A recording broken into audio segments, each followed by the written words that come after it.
3/10/2024। मीठे बच्चे, रावण का कायदा है आसुरी मत, झूठ बोलना। बाप का कायदा है श्रीमत, सच बोलना। प्रश्न है, किन बातों का विचार कर बच्चों को आश्चर्य खाना चाहिए? उत्तर है, कैसा यह बेहद का वंडरफुल नाटक है। जो फीचर्स, जो एक्ट सेकंड बाय सेकंड पास हुआ, वह फिर हूबहू रिपीट होगा। कितना वंडर है, जो एक का फीचर ना मिले दूसरे से। कैसे बेहद का बाप आकर के सारे विश्व की सद्गति करते हैं, पढ़ाते हैं, यह भी वंडर है। रूहानी बाप शिव बैठकर अपने रूहानी बच्चों सालिग्रामों को समझा रहे हैं। क्या समझा रहे हैं? सृष्टि के आदि मध्य अंत का राज समझाते हैं। और यह समझाने वाला एक ही बाप है। तो जो भी आत्माएं अथवा सालिग्राम है, सबके शरीर का नाम है। बाकी एक ही परम आत्मा है जिसको शरीर नहीं है। उस परम आत्मा का नाम है शिव। उनको ही पतित पावन परमात्मा कहा जाता है। वही तुम बच्चों को इस सारे विश्व के आदि मध्य अंत का राज समझा रहे हैं। पार्ट बजाने के लिए तो सब यहाँ आते हैं। यह भी समझाया है विष्णु के 2 रूप हैं। शंकर का तो कोई पार्ट है नहीं। यह सब बाप बैठ समझाते हैं। बाप कब आते हैं? जबकि नई सृष्टि की स्थापना और पुरानी का विनाश होना है। बच्चे जानते हैं नई दुनिया में एक आदि सनातन देवी देवता धर्म की स्थापना होती है। वह तो सिवाय परमपिता परमात्मा के और कोई कर ही नहीं सकते। वही एक परम आत्मा है जिसको परमात्मा कहा जाता है। उनका नाम है शिव। उनके शरीर का नाम नहीं पड़ता है। और जो भी हैं सबके शरीर का नाम पड़ता है। यह भी समझते हो, मुख्य मुख्य जो हैं वह तो सब आ गए हैं। ड्रामा का चक्र फिरते फिरते अभी अंत आकर हुई है। कौन आ गए हैं जो? क्या समझते हैं? जो मुख्य मुख्य हैं वो सभी अभी आ गए हैं। बाकी पिछाड़ी की आत्माएं कुछ अभी पार्ट बजाने के लिए रंगमंच पे नहीं आई। ड्रामा का चक्र फिरते फिरते अभी अंत आकर हुई है। अंत में बाप ही चाहिए। उनकी जयंती भी मनाते हैं। शिव जयंती भी इस समय मनाते हैं जबकि दुनिया बदलनी है। घोर अंधियारे से घोर रोशनी होती है। कृष्ण का जन्म होता है तो क्या कहते हैं? जैसे बिजली सी चमक जाती है, माना रोशनी होती है। तो कोई ऐसी विशेष आत्माओं की जयंती होगी तो क्या होना चाहिए? परिवर्तन होना चाहिए ना। इसलिए बोला कि जब शिव जयंती भी इस समय ही मनाते हैं जबकि दुनिया बदलनी है। घोर अंधियारे से घोर रोशनी होती है, अर्थात दुख धाम से सुख धाम होना है। बच्चे जानते हैं परम पिता परमात्मा शिव एक ही बार पुरुषोत्तम संगम युग पर आते हैं। पुरानी दुनिया का विनाश, नई दुनिया की स्थापना करने। पहले नई दुनिया की स्थापना, पीछे पुरानी दुनिया का विनाश होता है। बच्चे समझते हैं पढ़कर हमको होशियार होना है और दैवी गुण भी धारण करने हैं, आसुरी गुण पलटने हैं। दैवी गुणों और आसुरी गुणों का वर्णन चार्ट में दिखाना होता है। अपने को देखना है कि हम किसी को तंग तो नहीं करते हैं, झूठ तो नहीं बोलते, श्रीमत के खिलाफ तो नहीं चलते हैं। झूठ बोलना, किसी को दुख देना, तंग करना, यह है रावण के कायदे और वह है राम के कायदे। श्रीमत और आसुरी मत का गायन भी है। आधा कल्प चलती है आसुरी मत, जिससे मनुष्य असुर, दुखी, रोगी बन जाते हैं। 5 विकार प्रवेश हो जाते हैं। बाप आकर श्रीमत देते हैं बच्चे जानते हैं श्रीमत से हमको दैवी गुण मिलते हैं, आसुरी गुणों को बदलना है। अगर आसुरी गुण रह जाएंगे तो पद कम हो पड़ेगा। जन्म जन्मांतर के पापों का बोझा जो सिर पर है, नंबरवार पुरुषार्थ अनुसार हल्का हो जाएगा। यह भी समझते हो कि अभी यह है पुरुषोत्तम संगम युग। बाप द्वारा अभी दैवी गुण धारण कर नई दुनिया के मालिक बनते हैं, तो सिद्ध होता है कि पुरानी दुनिया जरूर खलास होनी ही है। नई दुनिया की स्थापना ब्रह्मा कुमार कुमारियों द्वारा होनी है, यह भी पक्का निश्चय है। इसीलिए सर्विस पर लगे हुए हैं, कोई ना कोई का कल्याण करने की मेहनत करते रहते हैं। तुम जानते हो हमारे भाई बहन कितनी सर्विस करते हैं, सबको बाप का परिचय देते रहते हैं। बाप आए हैं, जरूर पहले पहले थोड़ों को ही मिलेगा। तुम जानते हो कि हमारे भाई बहन कितनी सर्विस करते रहते हैं, हम नहीं सर्विस करते रहते। हमारे भाई बहन कौन कौन भाई बहन? ये नहीं बोला कि हम सर्विस करते रहते हैं, हमारे भाई बहन सर्विस करते रहते हैं। कौन सी सर्विस? दूसरों को बाप का परिचय देने की सर्विस कौन करते हैं? हमारे भाई बहन। हम नहीं करते। क्यों नहीं आता परिचय देना? तुम जानते हो हमारे भाई बहन कितनी सर्विस करते हैं, सबको बाप का परिचय देते रहते हैं। बाप आए हैं, जरूर पहले पहले थोड़ों को ही मिलेगा। जिनको परिचय मिलेगा वो क्या बननी है?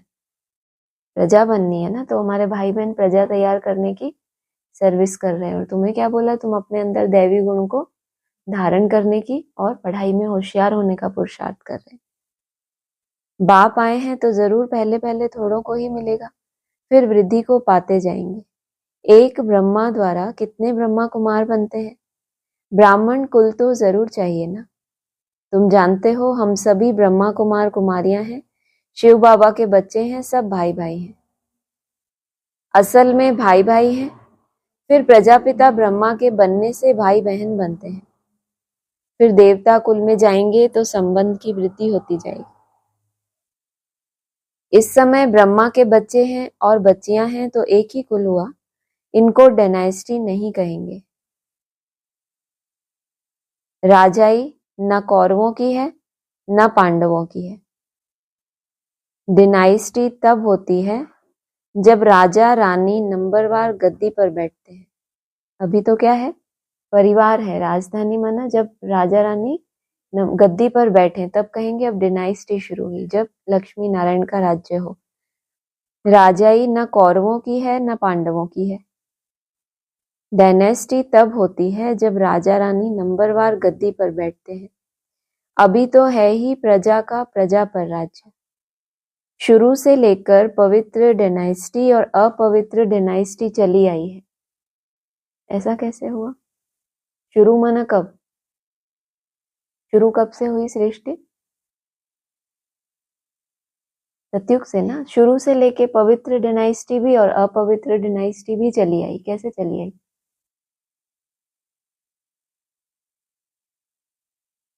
दूसरे धन जी ऊपर बोला नंबरवार गद्दी पर बैठते हैं तो डायनेस्टी कहेंगे। तो इस्लाम धर्म की आत्माएं जो यहाँ सतो प्रधान बनती हैं 7 साल, लेकिन उनके अंदर अपने धर्म का कुछ अंश तो रहेगा ना। क्या बोला है? तुम 1 गिलास जूस पियोगे तो उनको कितना चाहिए? 4 चाहिए ना। तो क्या है? फर्क तो है ना। तो पवित्र डायनेस्टी और अपवित्र डायनेस्टी कहाँ से चली आई? एकदम से नहीं आ गए। जो भी देवता धर्म में उन धर्मों के जो भी आधार या बीज कहो, वो तो पहले से ही चले आए हैं ना। पवित्र डायनेस्टी देवताओं की ही चली है। बच्चे जानते हैं 5000 वर्ष पहले हेवन था तो पवित्र डायनेस्टी थी। उन्हों के चित्र भी हैं। मंदिर कितने आलीशान बने हुए हैं, और कोई के मंदिर नहीं है। इन देवताओं के ही बहुत मंदिर हैं। बच्चों को समझाया है कि और सबके शरीर के नाम बदलते हैं, इनका ही नाम शिव चला आया है। शिव भगवान उवाच, कोई भी देहधारी को भगवान नहीं कहा जाता। बाप बिगर और कोई बाप का परिचय दे न सके, क्योंकि वह तो बाप को जानते ही नहीं। यहाँ भी बहुत हैं जिनकी बुद्धि में नहीं आता है बाप को कैसे याद करें, मूंझते हैं। इतनी छोटी बिंदी, उनको कैसे याद करें? शरीर तो बड़ा है, उनको ही याद करते रहते हैं। यह भी गायन है, भ्रुकुटी के बीच चमकता है सितारा, अर्थात आत्मा सितारे मिसल है। आत्मा को सालिग्राम कहा जाता है। शिवलिंग की भी बड़े रूप में पूजा होती है। जैसे आत्मा को देख नहीं सकते, शिव बाबा भी किसी को देखने में तो आ न सके। भक्ति मार्ग में बिंदी की पूजा कैसे करें? क्योंकि पहले पहले शिव बाबा की अव्यभिचारी पूजा शुरू होती है ना, तो पूजा के लिए जरूर बड़ी चीज चाहिए। सालिग्राम भी बड़े अंडे मिसल बनाते हैं। एक तरफ अंगूठे मिसल भी कहते हैं, और फिर दूसरा आत्मा को क्या कहते हैं? दूसरा अभी बताया, भ्रुकुटी के बीच चमकता है सितारा, तो सितारे मिसल भी कहते हैं, और फिर अंगूठे मिसल भी कहते हैं। अभी तुमको तो एक बात पर ठहरना है। आधा कल बड़ी चीज की पूजा की है, अब फिर बिंदी समझना, इसमें मेहनत भी है। देख नहीं सकते, यह बुद्धि से जाना जाता है। शरीर में आत्मा प्रवेश करती है जो फिर निकलती है, कोई देख तो नहीं सकता। बड़ी चीज हो तो देखने में भी आए। बाप भी ऐसे बिंदी है, परंतु वह ज्ञान का सागर है, और कोई को ज्ञान का सागर नहीं कहेंगे। शास्त्र तो हैं भक्ति मार्ग के। इतने सब वेद शास्त्र आदि किसने बनाए? कहते हैं व्यास ने बनाए। क्राइस्ट की आत्मा ने कोई शास्त्र बनाया नहीं, यह तो बाद में मनुष्य बैठ बनाते हैं। ज्ञान तो उनमें है नहीं, ज्ञान सागर है ही एक बाप। शास्त्रों में ज्ञान की सद्गति की बातें हैं नहीं। हर एक धर्म वाला अपने अपने धर्म स्थापक को याद करते हैं। शास्त्र माना क्या बताया? शास्त्र अर्थात शासन करने वाले। उन शास्त्रों में क्या है? शास्त्रों में क्या होता है? कहानियां होती हैं, किस्से होते हैं, जो पास्ट होकर गए उनकी क्या होती हैं? जीवन कहानियां होती हैं ना। शास्त्रों में ज्ञान की और सद्गति की बातें हैं नहीं। जो भी ब्राह्मणों की दुनिया में शासन करने वाले हैं, जिनके पास क्या है, अभी सत्ता है हाथ में, उनकी बुद्धि में क्या है?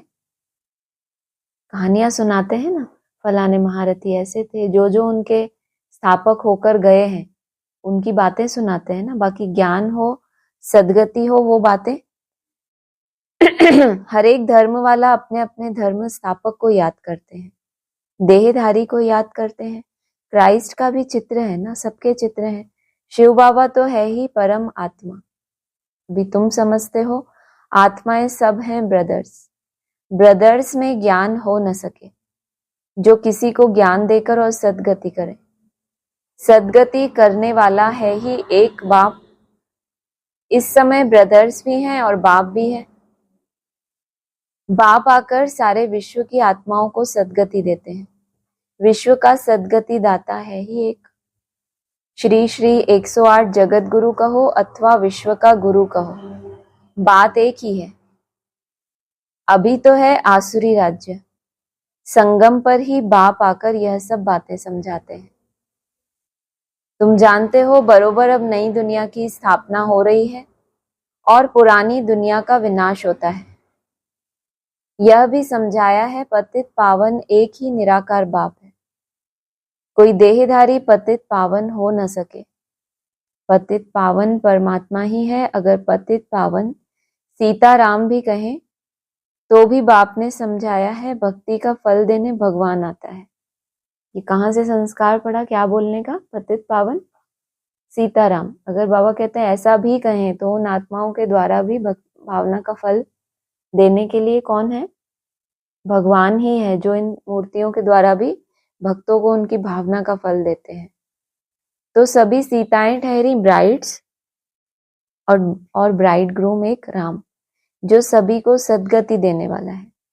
यह सब बातें बाप ही बैठ समझाते हैं। ड्रामा अनुसार तुम ही फिर 5000 वर्ष बाद यह बातें सुनेंगे। अभी तुम सब पढ़ रहे हो, स्कूल में कितने ढेर पढ़ते हैं। यह सब ड्रामा बना हुआ है। जिस समय जो पढ़ते हैं, जो एक्ट चलती है, वही एक्ट फिर कल्प बाद हूबहू होगी। बाबा की जो इतनी गुह्य पढ़ाई जब पढ़ा रहे बाप, उस समय आपकी जो एक्ट चलती है, जब कहते हैं ना इतना हायर आपको नॉलेज मिल गया, इतना ऊंचा ज्ञान मिलने के बाद जैसी एक्ट चलेगी, तो फिर हूबहू क्या होगा, जन्म जन्मांतर या फिर कहो कल्प कल्पांतर ऐसे ही रिपीट होती रहेगी। वही स्वभाव संस्कार के साथ अनेक जन्मों में पार्ट बजाना है, कोई चेंज नहीं कर सकते।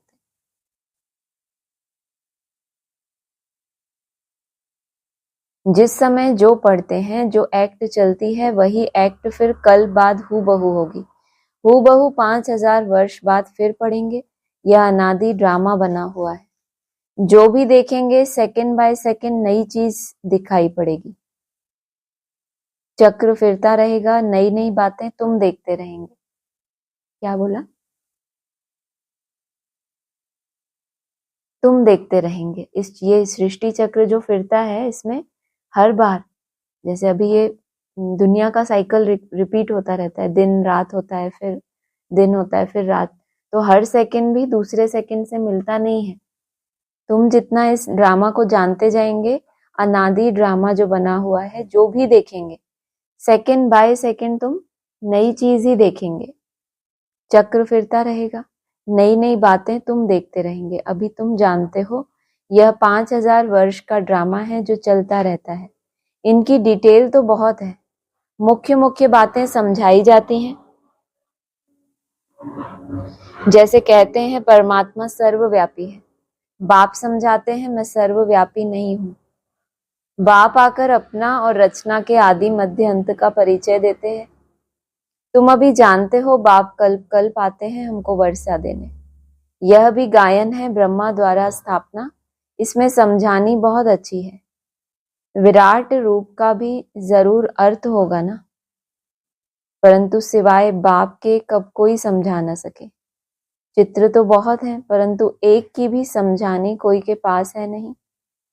ऊंच ते ऊंच शिव बाबा है, उनका भी चित्र है, परंतु जानते कोई भी नहीं। क्या बोला?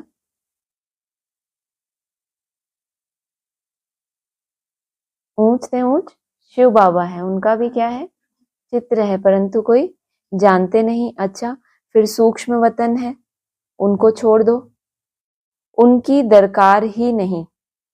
इसका मतलब है सूक्ष्म वतन, लेकिन अभी उस बात को छोड़ दो, उनकी दरकार ही नहीं। हिस्ट्री ज्योग्राफी यहाँ की समझनी होती है, वह तो है साक्षात्कार की बात। जैसे यहाँ इसमें बाप बैठ समझाते हैं, वैसे सूक्ष्म वतन में कर्मातीत शरीर में बैठकर इनसे मिलते हैं अथवा बोलते हैं। क्या बोला? तो ना कठिन पॉइंट है।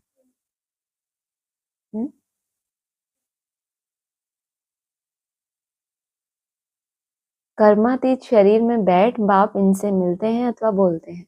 और ऊपर बोला सूक्ष्म वतन की दरकार ही नहीं है। किसके लिए दरकार नहीं है? जिन्होंने सूक्ष्म वतन को सिर्फ क्या समझा, वो तो साक्षात्कार है, वहां जाके वैकुंठ देखा, ये देखा, फिर बीच में माया आ गई। बोला ना, किसी ने बोला हमने मम्मा देखी, किसी ने कहा बाबा देखा, फिर बाबा ने कहा कभी कोई कुत्ता बिल्ला प्रवेश हो जाएगा। माना वहां क्या हो रहा था? होश में आओ, क्या हो रहा था? सूक्ष्म वतन में जाने से, ध्यान में जाने से माया का प्रवेशता ज्यादा हो रही थी, तो बाबा ने क्या किया, उस खेल को बंद कर दिया। लेकिन एक्यूरेट जो सूक्ष्म वतन होगा, जो बाबा ने ऊपर बोला, तुम नई नई चीजें ड्रामा में देखते रहेंगे। जैसे यहाँ इसमें बाप बैठ समझाते हैं, यहाँ ब्रह्मा के तन में बाप बैठ समझाते हैं। हम साकारी हैं, तो हमसे मिलने के लिए बाप को साकारी बनना पड़ता है, तो ब्रह्मा के तन में बैठकर समझाते हैं। फिर जब हम सूक्ष्म वतनवासी बनेंगे तो क्या होगा? वहां जो कर्मातीत आत्मा है, सूक्ष्म वतन कैसा है, वहां जो अव्यक्त आत्माएं हैं सब कैसी हैं? उनका कोई कर्मों का लेप छेप थोड़ी है हमारे जैसा कि वो जन्म मरण में आए। वहां उनमें बैठकर हमसे बाप मिलेंगे और बोलेंगे। बाकी वहां तो वर्ल्ड की हिस्ट्री ज्योग्राफी है नहीं, हिस्ट्री ज्योग्राफी यहाँ की है, बच्चों की बुद्धि में बैठा हुआ है। सतयुग में देवी देवता थे जिनको 5000 वर्ष हुआ। इस आदि सनातन देवता धर्म की स्थापना कैसे हुई यह भी कोई जानते नहीं। और धर्मों की स्थापना के बारे में तो सब जानते हैं, किताब आदि भी हैं। लाखों वर्ष की तो बात ही नहीं हो सकती। यह तो बिल्कुल रॉन्ग है, परंतु मनुष्यों की बुद्धि कुछ काम नहीं करती। हर बात बाप समझाते हैं, मीठे मीठे बच्चों अच्छी रीति धारण करो। मुख्य बात है बाप की याद। यह याद की ही दौड़ी है। रेस होती है ना, कोई अकेले अकेले दौड़ते हैं, कोई जोड़ी को इकट्ठा बांध फिर दौड़ते हैं। कोई प्रवृत्ति मार्ग के है, कोई अकेले ही दौड़ते हैं। यहाँ जो जोड़ी है वह इकट्ठे दौड़ी लगाने की प्रैक्टिस करते हैं। सोचते हैं सतयुग में भी ऐसे इकट्ठे जोड़ी बन जाए। भले नाम रूप तो बदल जाता है, वही शरीर थोड़े ही मिलता है, शरीर तो बदलता रहता है। समझते हैं आत्मा एक शरीर छोड़ दूसरा लेती है, फीचर्स तो दूसरा होगा, परंतु बच्चों को वंडर लगना चाहिए। जो फीचर्स, जो act second by second past हुई वह फिर हूबहू 5000 वर्ष के बाद रिपीट होनी है। कितना वंडरफुल नाटक है, और कोई समझा नहीं सकते। तुम जानते हो हम सब पुरुषार्थ करते हैं, नंबरवार तो बनेंगे ही, सब तो कृष्ण नहीं बनेंगे, फीचर्स सबके डिफरेंट होंगे। कितना बड़ा वंडरफुल नाटक है। एक का फीचर ना मिले दूसरे से, वही हूबहू खेल रिपीट होता है। यह सब विचार कर आश्चर्य खाना होता है कैसे बेहद का बाप आकर पढ़ाते हैं। जन्म जन्मांतर तो भक्ति मार्ग के शास्त्र आदि पढ़ते आए, साधुओं की कथाएं आदि भी सुनी। अब बाप कहते हैं भक्ति का समय पूरा हुआ, अब भक्तों को भगवान द्वारा फल मिलता है। यह नहीं जानते भगवान कब किस रूप में आएगा। अभी भी भक्त, ब्राह्मणों की दुनिया में जो भक्त है उनको अपनी भावनाओं का फल मिलता रहता है, लेकिन ये नहीं समझते कि भगवान कब और किस रूप में आकर प्रैक्टिकल में हमें फल देंगे। मिलेगा कैसे, कब किस रूप में आएगा? कभी कहते हैं शास्त्र पढ़ने से भगवान मिलेगा, कभी कहते हैं यहाँ आएंगे। शास्त्रों से ही अगर काम हो जाता तो फिर बाप को क्यों आना पड़े? शास्त्र पढ़ने से ही भगवान मिल जाए तो बाकी भगवान आकर क्या करेंगे? आधा कल्प तुम यह शास्त्र पढ़ते पढ़ते तमो प्रधान ही बनते आए हो। शास्त्र माना ब्राह्मणों की दुनिया में जो शासन करने वाले हैं, ये क्या करते हैं? जैसे वहां द्वापर युग होता है तो सृष्टि को थामने के लिए कौन आता रहता है? धर्म पिताएं आते रहते हैं ना, सृष्टि की रिपेयर करते हैं, कुछ ना कुछ थाम के रखते हैं। लेकिन फिर भी तो लास्ट में क्या होता है, भगवान को आना ही पड़ता है जब बड़े रूप का परिवर्तन करना होता है। तो यहाँ उसकी छोटे रूप में शूटिंग होती है। ये जो बीच में समय होता है, कहते हैं ना बाप मेरा आना और मेरा जाना, उसके बीच का ये जो टाइम है वो उसी में सारा खेल हो रहा है ना। तमो प्रधान ही बनते आए हैं तो बच्चों को सृष्टि का चक्र भी समझाते रहते हैं और दैवीय चलन भी चाहिए। एक तो किसी को दुख नहीं देना, ऐसे नहीं कोई को विष चाहिए वह नहीं देते तो यह कोई दुख देना है, ऐसे तो बाप नहीं कहते, ऐसे तो बाप कहते नहीं है। कई ऐसे भी बुद्धू निकलते हैं जो बाबा कहते हैं, जो कहते हैं बाबा कहते हैं ना किसी को दुख नहीं देना, अब यह विष मांगते हैं तो उनको देना चाहिए। बाबा ने बोला है अगर श्रीमत का उल्लंघन करके कोई को सुख देना वो भी क्या है? आपने श्रीमत का उल्लंघन किया और किसी को सुख दे दिया तो वो भी क्या है? अपना बहुत बड़ा घाटा करना है। तो उनको देना चाहिए, नहीं तो यह भी किसी को दुख देना हुआ। कोई आपसे विकार चाहता है और नहीं दिया तो उसको दुख होगा ना। तो कोई ऐसे समझते हैं, ऐसे समझने वाले मूढ़मती भी हैं। बाप तो कहते हैं पवित्र जरूर बनना है, आसुरी चलन और दैवी चलन की भी समझ चाहिए। मनुष्य तो यह भी नहीं समझते, वह तो कह देते हैं आत्मा निर्लेप है। कुछ भी करो, खाओ पियो, विकार में जाओ, कोई हर्जा नहीं। ये कौन से मनुष्य हैं ब्राह्मणों की दुनिया में? हाँ, जो कहते हैं आत्मा, किसने बोला? आत्मा क्या है? निर्लेप है। उनके बाप ने उनको शिक्षा दी, ये भी सिखा दिया शंकर को फॉलो नहीं करना, लेकिन क्या समझते हैं? कुछ भी खाओ पियो, बस क्या करना है? बाबा को याद करना है, कोई हिसाब किताब नहीं बनता। तो मनुष्य तो यह नहीं समझते, कुछ भी खाओ पियो, विकार में जाओ, हर्जा भी नहीं, ऐसे भी सिखलाते हैं। कितनों को पकड़ कर ले आते हैं। बाहर में भी वेजिटेरियन बहुत रहते हैं, जरूर अच्छा है तब तो वेजिटेरियन बनते हैं। सब जातियों में वैष्णव होते हैं, चीची चीज नहीं खाते। ऊपर मनुष्यों की बात की, जो क्या कहते हैं कुछ भी खाओ पियो, कोई फर्क नहीं पड़ता, लेकिन वो वैष्णव इसका मतलब नहीं है। तो कौन सा संप्रदाय हुआ? शैव संप्रदाय। सब जातियों में वैष्णव होते हैं, चीची चीजें नहीं खाते, मिनॉरिटी होते हैं ऐसे। कौन? जो वैष्णव संप्रदाय है वो मिनॉरिटी होते हैं। तुम भी मिनॉरिटी हो। इस समय तुम कितने थोड़े हो, आहिस्ते आहिस्ते वृद्धि को पाते रहेंगे। थोड़े हो इसका मतलब मिनॉरिटी है, इसका मतलब वैष्णव संप्रदाय जब शुरू होता है तो क्या होता है? बहुत थोड़े। बच्चों को यही शिक्षा मिलती है, दैवी गुण धारण करो, छीछी वस्तु ऐसी कोई के हाथ की बनाई हुई नहीं खानी चाहिए। कितना क्लियर डायरेक्शन है। और मनुष्य क्या कहते रहते हैं? आत्मा तो निर्लेप है। अच्छा, मीठे मीठे सिकी लदे बच्चों प्रति माता पिता बाप दादा का याद प्यार, गुड मॉर्निंग। रूहानी बाप की रूहानी बच्चों को नमस्ते। धारणा के लिए सार है, रूहानी बच्चों की रूहानी बाप दादा को नमस्ते। धारणा के लिए सार है, अपने चार्ट में देखना है। 3 बातें बताई थी, ये तो नहीं करते, ये तो नहीं करते। क्या बताया था? हाँ, झूठ तो नहीं बोलते, और हाँ, और किसी को तंग तो नहीं करते। हम श्रीमत के खिलाफ तो नहीं चलते, झूठ तो नहीं बोलते, किसी को तंग तो नहीं करते, दैवी गुण धारण किए हैं। पढ़ाई के साथ साथ दैवी चलन धारण करनी है। दैवी गुण कहाँ धारण होते हैं और चलन कैसे धारण होती है? अंतर क्या है दोनों में?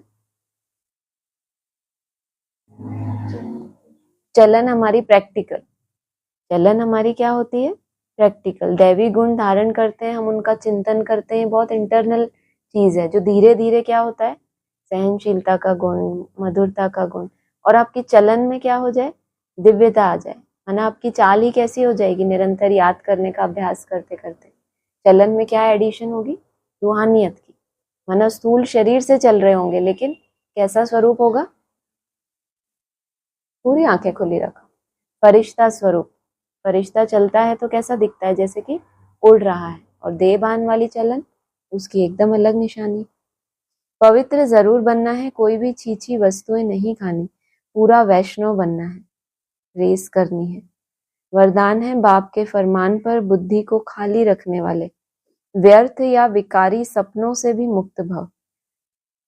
व्यर्थ से मुक्त होंगे तो नेक्स्ट स्वप्न के ऊपर भी क्या हो गई? जैसे कि जीत हो गई। जब संकल्प को जीत लिया तो फिर स्वप्न भी विकारी नहीं आ सकते। बाप का फरमान है, सोते समय सदा अपनी बुद्धि को क्लियर करो, चाहे अच्छा चाहे बुरा सब बाप के हवाले कर अपनी बुद्धि को क्या करो? कोई भी एक दिन की बात अगले दिन तक जाती कब है? 10 दिन पहले वो बात हुई थी, किसी ने कुछ बोला था, वो आपको आज भी याद है, तो बुद्धि क्लियर है कि नहीं है? खाली नहीं है ना। अगले दिन भी याद आ रहा है, 20 दिन बाद भी वो बात याद आ रही है कि तब बोला था। और बाबा कह रहे हैं रोज की बातों को उसका समाधान करके फिर सो, ताकि एक दिन का बासा, कहते हैं ना अगले दिन मत खाओ, वो आपको दिक्कत देगा। तो वो बासा खाना हो गया, जो बात बीत गई वो क्या हो गया? क्या हो गया? बासी भोजन हो गया। उसको आप अगले दिन खाओगे तो तकलीफ होगी या बहुत खुशी होगी? जितनी बार भी खाओगे आपके बुद्धि रूपी पेट में दर्द होगा या खुशी होगी? क्योंकि आप बासी भोजन खा रहे हैं। जो बात बीत गई उस पर क्या लगाना है? श्रीमत क्या है? बिंदी लगानी। हो गया सो हो गया, उसमें मेरा कल्याण हो गया, मैं आत्मा तो आगे बढ़ गई। मेरी यात्रा है, यात्रा में किसी एक ही उसको पकड़ के खड़े हो जाए पॉइंट को कि नहीं यही बात, तो आप आगे कहाँ बढ़ रहे? आगे बढ़ना माना यात्रा में तो आगे जाते जाएं तो नई नई चीजें देखते जाएंगे ना। अभी आपको वही पुराना घर दिख रहा है कि वो है, तो इसका मतलब आपकी यात्रा आगे नहीं बढ़ रही ना। तो श्रीमत क्या है? रात को सोते समय अपनी बुद्धि को पुरानी बातों से, कि आज ये जो मेरे मन में बात आ गई, अच्छी या बुरी, चलो गलत आ गई, कल नहीं होनी चाहिए, इतनी दृढ़ता के साथ सोना। तो फिर मजाल है उसकी, वो व्यर्थ संकल्प अगले दिन फिर आ जाए आपके पास। तो ये प्रयोग करना चाहिए। जो भी व्यर्थ बातें हैं, एक दिन का जो है व्यर्थ, वो अगले दिन में ट्रांसफर नहीं होना चाहिए। माया तो फिर भी आएगी अगले दिन किसी दूसरे रूप में, लेकिन आपके अंदर से वो रात को ये प्रयास होना चाहिए कि आज का ये व्यर्थ नेगेटिव आज ही खत्म, कल तक ना चले। तो सोते समय सदा अपनी बुद्धि को क्लियर करो, चाहे अच्छा चाहे बुरा, सब बाप के हवाले कर अपनी बुद्धि को खाली करो। बाप को देकर बाप के साथ सो जाओ। बाप को देकर फिर बाप के साथ। बाबा नहीं सोएगा ही नहीं ऐसे भारी भारी, अंदर अंदर गंदे गंदे संकल्प चले, फालतू पुरानी बातें पड़ी रहे, तो वो कचरा ही है ना अंदर में। अकेले नहीं, अकेले सोते हो या व्यर्थ बातों का वर्णन करते करते सोते हो, या व्यर्थ या विकार, तब व्यर्थ या विकारी स्वप्न आते हैं। यह भी अलबेलापन है। व्यर्थ बातों का चिंतन करते सोना और बाप को बिना साथ लिए, अपनी बुद्धि को बिना खाली किए सो जाना, ये भी क्या है? अलबेलापन। आज से अलबेलापन छोड़ेंगे। इस अलबेलेपन को छोड़ फरमान पर चलो। ऊपर पूछा ना श्रीमत पे चलते हो, तो ये आज की श्रीमत है। कल पूछेंगे कि इस पे कितना चले। और हमारे लिए श्रीमत ऐसी नहीं है कि एक दिन का है। जो बात एक बार सीख ली फिर उसको हमेशा के लिए गांठ बांध लेनी है अपने साथ। तो इस अलबेलेपन को छोड़ फरमान पर चलो, तो होगा क्या? व्यर्थ या विकारी सपनों से मुक्त हो जाएंगे। स्लोगन है, तकदीरवान आत्माएं ही सच्ची सेवा द्वारा सर्व की आशीर्वाद प्राप्त करती है। कितनी सुंदर बात। तकदीरवान आत्माएं सच्ची सेवा द्वारा सभी की आशीर्वाद प्राप्त करती है। ओम शांति। हाँ जी, प्रश्न है किसी का आप लोगों का? एक मिनट है, ऑनलाइन पूछ। हाँ जी, ऑनलाइन कुछ बोलना है तो। ओम शांति। ओम शांति। कहाँ प्रश्न है तो पहले पूछना है आपको। हाँ ठीक है, बोलिए। जैसे अभी बोला कि यहाँ इनमें बाप बैठ समझाते हैं, वैसे वहाँ कर्मातीत शरीर में बैठ बाप इनसे मिलते हैं। जब सूक्ष्म वतन हम अव्यक्त बनेंगे, सूक्ष्म वतन में पहुंचेंगे, जो भी वो सूक्ष्म वतन होगा प्रैक्टिकल में, जहां हम अव्यक्त होने के बाद ही पहुंच सकते हैं, तो वहां पर तो जो भी आत्माएं हैं, अव्यक्त आत्माओं का निवास है ना वो। जैसे बड़मूला ट्रायंगल को बोला कि नेगेटिविटी वाली आत्माओं का वास है वहां पर, तो उनका एक वो स्थान है ना प्रॉपर। ऐसे अव्यक्त आत्माओं का भी कोई ऐसा स्थान होगा, उसको हम कहेंगे सूक्ष्म वतन। वो सब कर्मातीत आत्माएं हैं, उनके द्वारा वहां हमारी आगे की यात्रा होगी, वो हमको गाइड करेंगे वहां पर। तो कर्मातीत शरीर ही हो गए, चाहे अव्यक्त ज्योतिर्लिंगम हो, उनके द्वारा गाइडेंस हो, या जितनी भी 50-60 हजार आत्माएं हैं, वो सब कर्मातीत ही कहेंगे हमारे मुकाबले। कर्मातीत शरीर। हाँ, वो कर्मातीत शरीर, क्योंकि अव्यक्त है। ये शरीर स्थूल है तो ये जन्म मरण में आएगा, कर्मों के बंधन में आएगा। उनको नहीं आना कर्म बंधन में, वो मोक्ष को पाई हुई आत्माएं हैं। जैसे कि ऐसा बोला है बाबा। और है बोला कि चक्कर फरता रहेगा और नई नई बातें। स्वदर्शन चक्र है ना, जितना जितना बीज रूप अवस्था में टिक के ये जो किरणें फैलाते हैं, ये ड्रिल है। जिसका जितना ज्यादा वो एकाग्र होता जाएगा, उनको दिन प्रतिदिन नई नई ही टचिंग होनी।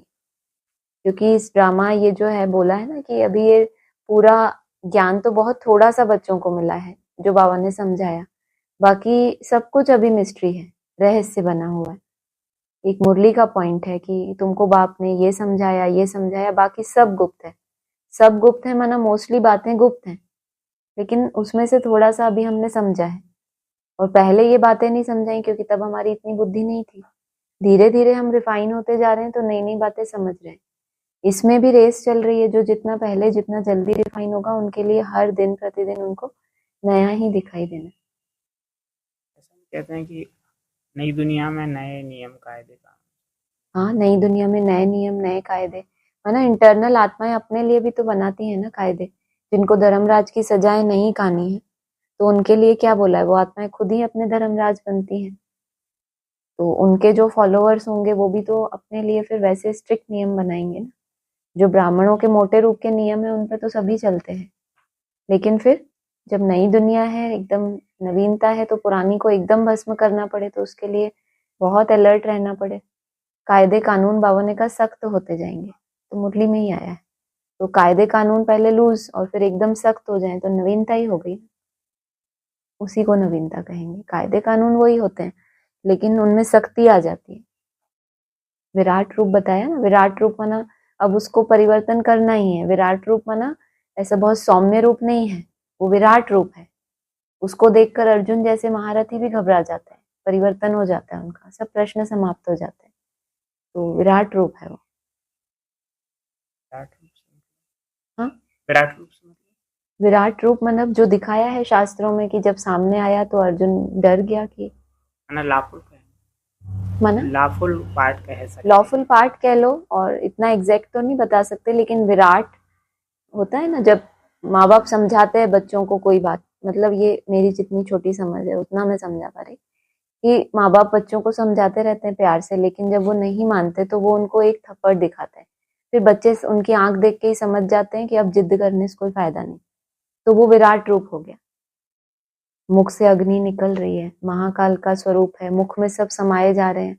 मुख से ऐसा बोल कि जिसको हम सहन ही ना कर पाए। तो हमारी अपनी अपनी कैपेसिटी है ना, तो उसी से ही भस्म हो जाते हैं। हाँ जी, ऑनलाइन अभी बोलिए। और तो नहीं आता? हाँ हाँ हाँ बोलिए। हाँ जी। एक तो ये अभी जो अभी ये जो कर्मातीत की बात हुई कि कर्मातीत माना, और कर्मातीत की तो बात बाबा ने समझाया ना कि शरीर में रहते कर्मों के प्रभाव में नहीं आ रहे, तो फिर कर्मातीत हुए अभी ना। हम बात उनकी तो कर रहे हैं जो आत्माएं सदा ही मोक्ष में रहती हैं। अभी हम उनकी बात कर रहे हैं, हम यहाँ की बात नहीं कर रहे। हम उन आत्माओं की बात कर रहे हैं जो सूक्ष्म वतन में रहती हैं, जो बाप के साथ की आत्माएं हैं। हाँ जी, कर्मातीत वही की मैं कह रही हूँ। परिभाषा हमारे लिए अलग है क्योंकि हम यहाँ पर है। हिस्ट्री ज्योग्राफी यहाँ होती है, वहां नहीं होती। लेकिन कर्मातीत शरीर हैं वो शरीर ऐसे हैं जिनके कर्मों का बंधन नहीं है, उस हिसाब से कर्मातीत। आप बोल लीजिए अच्छा पूरा। नहीं, यही था कि कर्मातीत की जो परिभाषा हमें बाबा ने समझाई तो वो अव्यक्त आत्माओं के लिए बैठ नहीं रही थी, पर आप कह रहे हो तो बिठा देते हैं। ठीक है, मान लेते हैं। मान लेते हैं। अभी जब तक वो रहस्य पूरे खुलते नहीं है तब तक सिर्फ एक अनुमान ही है ना। हाँ जी, हाँ जी, ठीक। और अभी जो विराट रूप का बोला तो उसके लिए क्वेश्चन है।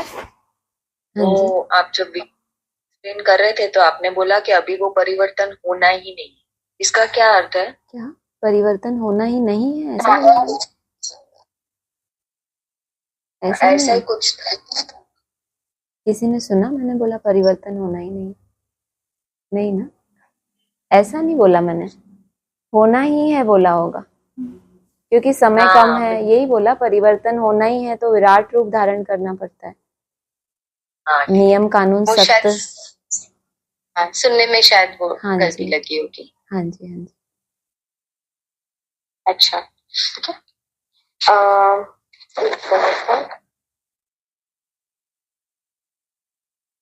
ये जो आया वही विराट रूप का भी जरूर अर्थ होगा ना, जो आज मुरली में आया कि परंतु सिवाय बाप के कब कोई समझा न सके।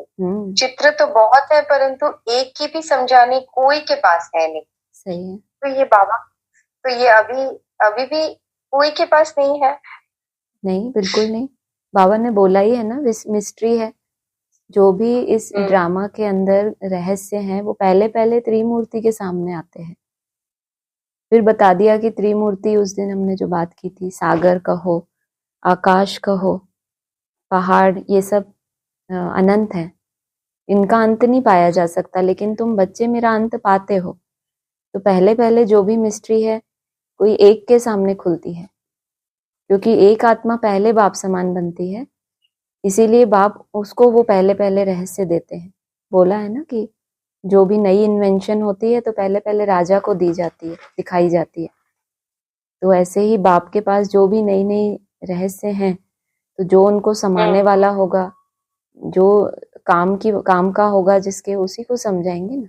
अभी ये मुरली हम पढ़ते हैं, इसमें कितने सारे रहस्य हैं, एक लिमिट तक ही हमें समझ आ पाती है ना। लेकिन बाप के पास तो मुरली के एक एक लाइन का गहरा अर्थ है, लेकिन हमारी जितनी समझ है हम उतना भी समझ पा रहे हैं उसको। तो जो पहले पहले बाप समान बनती है आत्मा, उसके लिए पहले पहले सारे रहस्य खुलते हैं। भी हमने विराट रूप ऐसे हल्के रूप में समझा, जो हमने क्लास में सुना है कि विराट रूप होता है तो अर्जुन डर जाता है, तो हमने बहुत हल्की परिभाषा समझी, लेकिन और उसकी कैसी गहराइयां होंगी, तो वो तो आगे चल के जब बाप समझाएंगे तब समझेंगे। हाँ जी, फिर वही कहा ना कि ऊंचते ऊंच शिव बाबा है, उनका भी चित्र है, परंतु जानते कोई नहीं। हाँ जी, बिंदी बिंदी कहते रहते, मूंझते रहते हैं ना। हाँ, पर ये भी तो अभी भी तो हम समझ, चित्र है वो समझ गए हैं हम कि अव्यक्त ज्योतिर्लिंगम कुछ है कोई, पर वो भी तो अभी हमारे लिए मिस्ट्री है ना। हाँ बिल्कुल, वही तो वो भी बात है ना। सिर्फ चित्र को देखना, उसको ये नहीं कहेंगे मिस्ट्री खुली। जो भी रहस्य है, ये तो सिर्फ अभी एक आपको आपकी यात्रा में, हमें जो यात्रा कर रहे हैं उसमें एक लक्ष्य मिल गया कि इसको टच करना है प्रैक्टिकल में, चित्र को नहीं। चित्र को टच करना लक्ष्य नहीं था, लेकिन उस थंबले को टच करना वो हमारा लक्ष्य है। सिर्फ चित्र को नहीं, प्रैक्टिकल में उनके सन्मुख पहुंचना, उनको देखना, वो हमारा लक्ष्य है। तो ये तो आपको अभी अपना वो एक कहते हैं ना रेड रिबन लगा के वो दिखा दे कि यहाँ तक पहुंचो, फिर आगे बात करेंगे, वहीं पे सारे रहस्य खुलेंगे। हाँ जी, हाँ जी। फिर ये बहुत अच्छा लगा, ये नहीं जानते भगवान कब किस रूप में आएगा, भक्तों की जब बात, हाँ जी, पर फल देने तो आएंगे ना। तो कभी कहते हैं शास्त्र पढ़ने से भगवान मिलेगा, तो कहते हैं कि शास्त्रों से ही अगर काम हो जाता तो फिर बाप को क्यों आना पड़े। शास्त्र पढ़ने से ही भगवान मिल जाए तो बाकी भगवान आकर क्या करें। तो अभी यहाँ की बात लें तो शास्त्र हमारे लिए मतलब मुरलियां, राइट। हाँ जी, कहेंगे अगर हम यहाँ की बात करें ब्राह्मणों के दुनिया की, कि मुरली ही तो शास्त्र है। तो इतनी मुरली अगर हम पढ़ रहे हैं तो उसी से भगवान मिल जाए तो ऐसे तो नहीं मिल सकते, यानी उनको आना पड़ेगा। जो भी पढ़ाई है, हाँ जो भी पढ़ाई है उस पे जितना, अभी जैसे ब्रॉड ड्रामा को ले लो आप, वहां हमें जितनी समझ थी अनेक जन्मों में, सबने अपने अपने हिसाब से भक्ति की। किसी ने अव्यभिचारी, किसी ने बहुत लगन से की, जितना उनको जानकारी थी उसमें ईमानदारी से उन्होंने भक्ति की। संगम पे बाप ने आके उस भक्ति का फल दिया, अपना बनाया, अपना परिचय दिया। उसके बाद भी जो ज्ञान मिला है, जो मुरलियां मिली हैं, फिर हूबहू जैसा वहां है वैसा ही यहाँ है। कि जितनी समझ मिली है, जितनी बुद्धि में गहराई है, उस हिसाब से कितना ईमानदारी से उस पर चलने के लिए कदम बढ़ाए हैं, उस हिसाब से ही फिर बाप आकर वर्षा देते हैं। जैसे अनेक जन्मों की भक्ति का फल संगम पे दिया, ऐसे संगम पे लंबे समय की जो हमने भावना के आधार से ही भले याद किया है, उसका फल हमें लास्ट में मिलता है कि हम उस स्टेज में टिक जाते हैं जिसके लिए हम लंबा समय से भले भावना के आधार से ही चल रहे थे, लेकिन प्रयास किया, कुछ न कुछ मेहनत की जो उसने बताई, तो उसी का फल फिर यहीं पे मिल जाता है। शूटिंग हो जाती है जैसे उस ब्रॉड ड्रामा की। हाँ जी, हाँ जी। और 2 VCDs के पॉइंट्स मैं बोल रही हूँ। थोड़ा सा लंबा है, मतलब एक तो 2305 वाली VCD कल सुनी, तो उसमें आया कि जब तक उस बाप का पूरा परिचय हमें नहीं मिलता है, बाबा ने कहा, तब तक एवरलास्टिंग पूरी तरह से निश्चय बुद्धि नहीं हो सकते। कभी निश्चय कभी अनिश्चय में आते रहेंगे। तो पहले उन्होंने समझाया कि बेहद मनुष्य सृष्टि का जो पिता है, उसका जो चित्र है वो झाड़ के ऊपर साकार सो निराकार यानी शंकर के रूप में दिखाया है। ये वाली सीडी मैंने बहुत बार सुनी है, उसको समझने की कोशिश की है, तो वो जो समझा है मैंने वो मैं बोल रही हूँ कि साकार सो निराकार शंकर के रूप में दिखाया, ठीक है। जिससे सबको पहचानना ही पड़ेगा, तो ही उनकी सदगति होगी एंड ऑल, लाइक महामृत्यु के समय सबको उससे पहचानना पड़ेगा। फिर कहा कि शास्त्रों में उसका नाम कृष्ण डाल दिया है, कृष्ण कह दिया है, क्योंकि वो वही है जो सबको आकर्षित करता है, आत्मा बनकर सबको आकर्षित करने वाला कृष्ण। तो शास्त्रों में उसको नाम कृष्ण कह दिया। फिर उस साकार सो निराकार स्वरूप को गीता में अव्यक्त मूर्ति के रूप में जाना जाता है। तो यहाँ बात स्टार्ट की कि शंकर के रूप में दिखाया उस एक को, और फिर जिसे सबको पहचानना पड़ेगा। मैं आपको एक बात बोलूं इसमें, कि जब ये मुरली चली है ना, उस समय पर उस मुरली को आप अभी टैली कर रहे हो, ठीक है? वो मुरली जब चली है और ये क्लैरिफिकेशन की जो बात है, एडवांस पार्टी में सभी को यही बात पता है कि जो महादेव है वही संगम युगी कृष्ण है और वही अव्यक्त मूर्ति है। तो मतलब ये आप कह रहे हो कि आपने ऐसा मंथन किया, तो मुझे लग रहा है कि वहां पर ऑलरेडी ही ये भी चीज मानी जाती है। आप झाड़ का चित्र देखो, ऊपर महादेव बैठे हुए हैं और वहां पर बाल रूप में श्री कृष्ण दिखाया कि नहीं दिखाया? चित्र को याद करो आप, महादेव बैठे हैं और ऊपर कोने में बाल कृष्ण दिखाया कि नहीं दिखाया? आपकी आवाज कट रही है, क्लियर नहीं आ रही। अच्छा, सब कुछ नॉर्मली है। अभी आ रही है? हाँ बेटर, हाँ जी हाँ जी।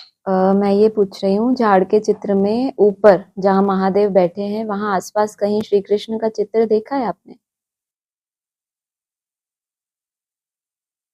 नहीं देखा। चित्रों को अच्छे से देखो आप, उसके बाद मुरली को सुनो अच्छे से, फिर उसके बाद टैली करेंगे हम। एडवांस ज्ञान में हमेशा से ही महादेव को ही श्री कृष्ण बोला जाता है, मतलब सब कुछ उनको ही बोला जाता है। उन गुत्थियों को कैसे सुलझा पाएंगे जब श्री कृष्ण को ऊपर चित्र में अलग दिखाया और महादेव को अलग बैठा हुआ दिखाया?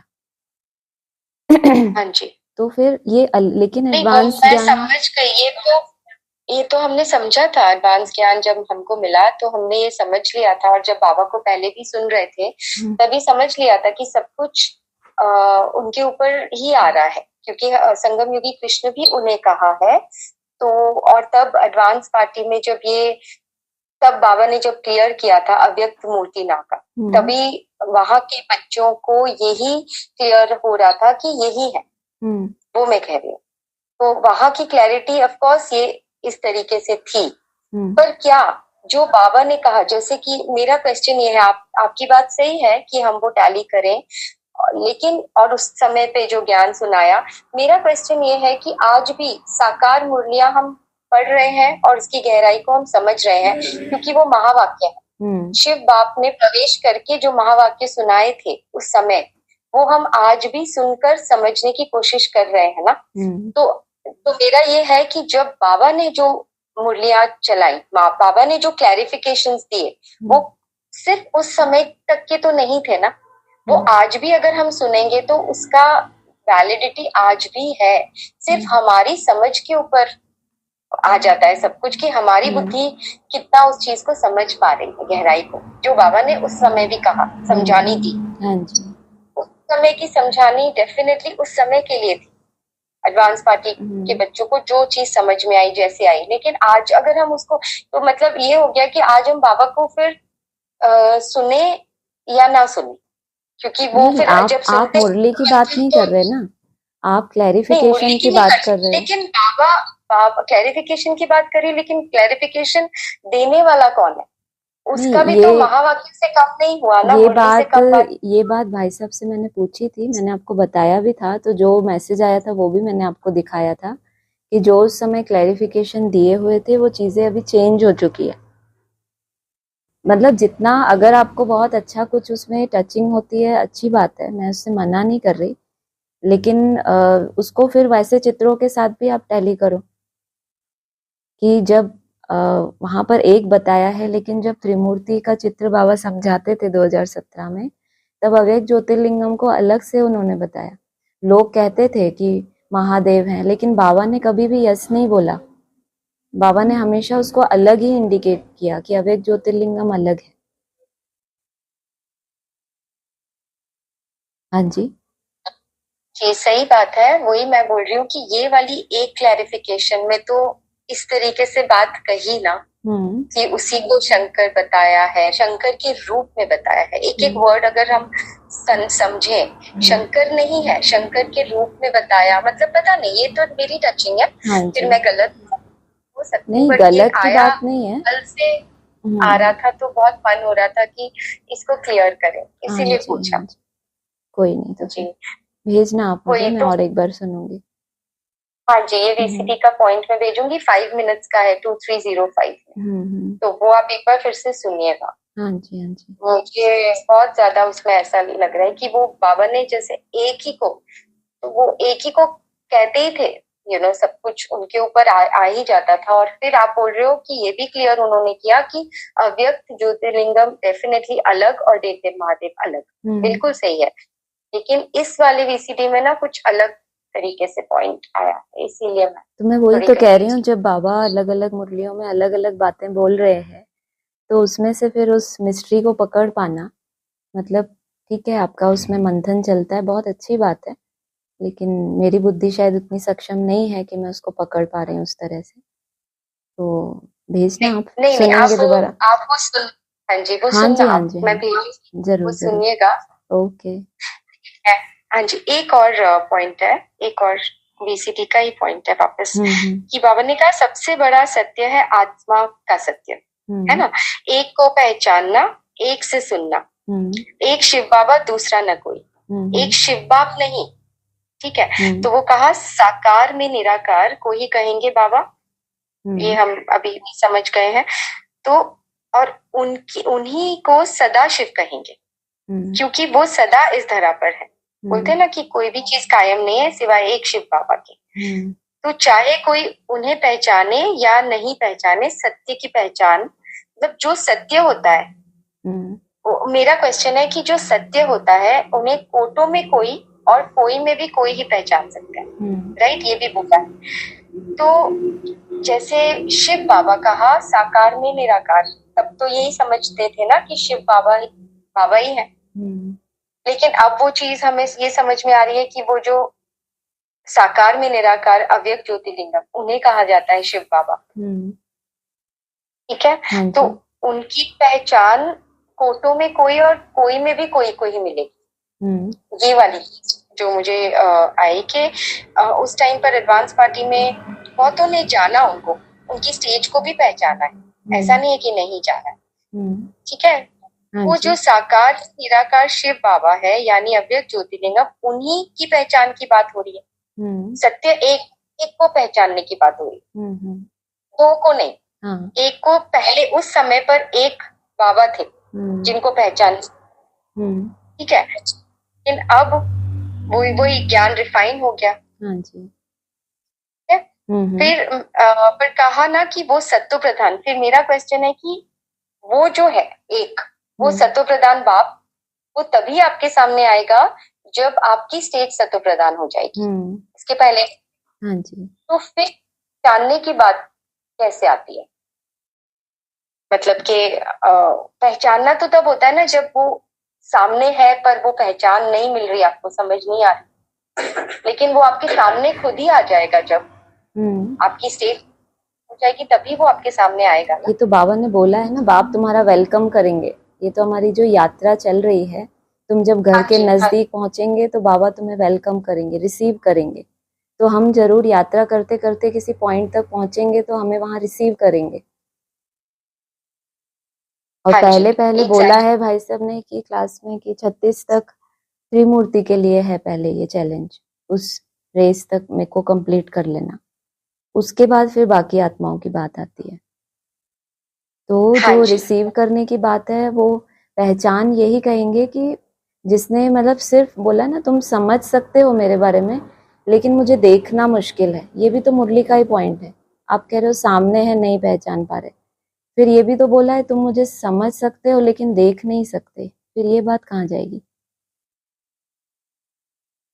सामने हो तो फिर बाबा ऐसा क्यों बोले मुझे देखना मुश्किल है? बुद्धि के नेत्र को भी कहा ना, तो समझ भी तो बुद्धि को ही कहा जाता है ना। ये तो बोल रहे हैं ना तुम मुझे समझ सकते हो लेकिन देखना मुश्किल है। हर पॉइंट को लेना पड़ेगा ना फिर। हाँ जी, वही वही वही तो हाँ बुद्धि जी। है ना, सब सुलझानी है। करो मंथन करो। हाँ जी हाँ जी, चलो, ठीक है, बस ओके। वही था कि फोटो में कोई और कोई में भी कोई ही उसे पहचान सकते, तो बिल्कुल। मैंने वही सोचा कि पहचानने की बात फिर आती कैसे है कि जब वो खुद ही वेलकम कर रहे हैं आपको, तो हाँ, फिर पहचानना कैसे पहचानो आप उसको? मैंने ये थोड़ा साकार सा के द्वारा लगा। ही पहचान तो मिली होगी ना। पहचान, बाप की पहचान, बाबा ने बोला है माँ ही बच्चों को बाप का परिचय देती है। बच्चों को थोड़ी पता होता है ये हमारा पिता है, ये शिव बाप है। माँ ही उसको परिचय देती है कि ये तुम्हारा बाप है। तो ब्रह्मा अर्थात बड़ी माँ, तो वो ही बताएगी ना ये बाप है। अब यात्रा शुरू करो और पहुंचो वहां तक। हाँ जी, ठीक है ठीक है। हाँ जी। हाँ जी, कुछ गलत पूछ लिया हो तो अरे भाई, सॉरी। गलती की क्या बात है। जो आ रहा था कल से दो जो दिन आएगा से ये वही सब चल पूछोगे रहा ना। है। हाँ जी हाँ जी, लेकिन ठीक मुझे है पूरा ठीक जवाब है। नहीं आया तो आपको ही थोड़ा और कंफ्यूजन ना बढ़ गया हो इसलिए। कंफ्यूजन तो नहीं है, बस वही है कि मंथन चलता रहता है आज का तो मंथन हो, फिर कल बात करेंगे इसके ऊपर। हाँ जी ठीक है, ठीक है मुझे जी। भेज देना भले। हाँ जी, मैं भेजती हूँ। जी, ओके, ओके, ओम ओम शांति। शांति। ठीक है। एक बार बहन जी को ये हुआ था चिकन, बहन जी खाना बना रही थी। उस समय बहन जी से मैं माचिस लेने आया, तो मैंने कहा बहन जी माचिस देना। बहन जी माचिस पड़ा आगे हाथ बढ़ाया, बहन जी का 7 साल की बच्ची का रूप बन गया। 7 साल। 7, छोटी सी। हाँ। तो मैंने एकदम से बच्ची कहाँ से आ गई, और फिर अपने ऊपर नजर गई तो मेरा बड़ा एक चेहरा, बड़ा एक शरीर हो गया और राक्षस जैसा। मैं घबरा गया, माचिस लेकर भागा। कोई बच्चा बन गया, कोई बड़ा बन गया। बढ़िया।